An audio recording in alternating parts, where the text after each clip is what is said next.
നല്ല white colour mutton stew ഉണ്ടാക്കിയാലോ? വയോ. നമ്മളിവിടെ തേങ്ങാപ്പാലിലാട്ടോ ഇത് കുക്ക് ചെയ്തെടുക്കണേ. 1 കിലോ മട്ടണിലോട്ട് ആവശ്യമുള്ള തേങ്ങാപ്പാൽ വെച്ച് കൊടുക്കുക. എന്നിട്ട് അതിലേക്ക് പട്ട, ഗ്രാമ്പു, ഏലക്ക, ബേ ലീഫ് ഓരോന്ന് ഇട്ട് കൊടുക്കുക കേട്ടോ. എന്നിട്ട് അതിലോട്ട് ആവശ്യത്തിനുള്ള ഉപ്പും 1 ടേബിൾ സ്പൂൺ കുരുമുളക് ഇട്ടിട്ട് നന്നായി വേവിച്ചെടുക്കുക. വേവിച്ചെടുത്തതിന് ശേഷം അത് മാറ്റി വെക്കുക. വീണ്ടും ഒരു പാത്രം എടുക്കുക. അതിൽ ആവശ്യത്തിൻ്റെ വെളിച്ചെണ്ണയും ഒരു മീഡിയം സൈസ് ഉള്ളി ഇട്ട് കൊടുത്തിട്ട് നന്നായി ഇളക്കി മിക്സ് ചെയ്യുക. എന്നിട്ട് അതിലേക്ക് കുറച്ച് പച്ചമുളകും കുറച്ച് ഗരം മസാല ഇട്ട് കൊടുക്കുക. പച്ചമുളക് 2-3 ആയാലും കുഴപ്പമില്ല കേട്ടോ.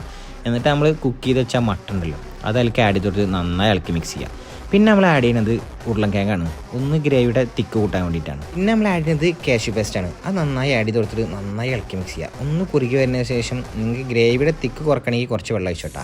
ശേഷം ഇതൊന്ന് താളിച്ചെടുക്കണം. കുറച്ച് വെളിച്ചെണ്ണയും കുറച്ച് ചെറിയ ഉള്ളിയും കൂടി ഇട്ടിട്ട് ഒന്ന് ഇത് തൂമിച്ചെടുക്കുന്നുണ്ട്. ശേഷം അതിൻ്റെ മേലേക്ക് ഗാർണിഷിനായിട്ട് കുറച്ച് മല്ലിയിലൂടെ തരിക. സാധനം റെഡി. അപ്പോൾ എന്തായാലും ഉണ്ടാക്കിയൊക്കെ ഉണ്ടാക്കിയിട്ട് ഫീഡ്ബാക്ക് അറിയിക്കുക. അടുത്ത വീഡിയോ കാണാം. ബൈ.